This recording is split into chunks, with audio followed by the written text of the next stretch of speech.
Nagtayo ng isang Food Innovation Center ang DOST sa Cagayan State University upang mapakinabangan pa ang mga prutas at gulay na halos itinatapon na tuwing peak season.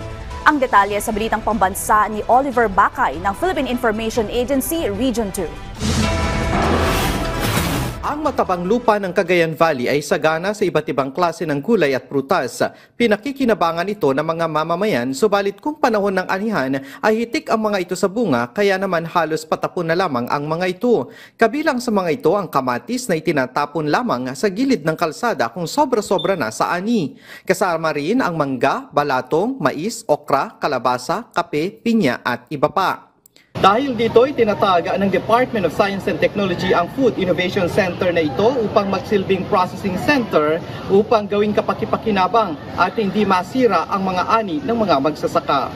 We transform concepts into products, helping our farmers, and it should be resource-based. So, lahat ng commodity na gagawin dito for product development ay dapat abundant siya.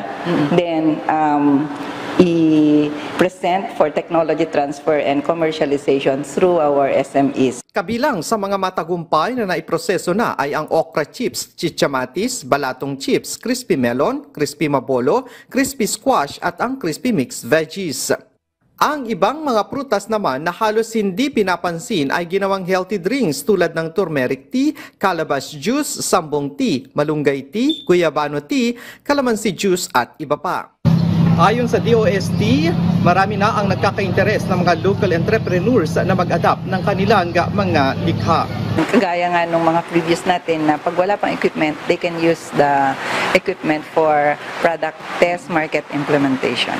Malaking tulong ito hindi lamang upang maiwasan na masira ang mga biyayang kaloob ng Diyos, kundi pati na rin sa kabuhayan ng mga mamamayan at sa ekonomiya ng rehiyon. Mula sa Philippine Information Agency Region 2, Oliver Bakay, Balitang Pambansa.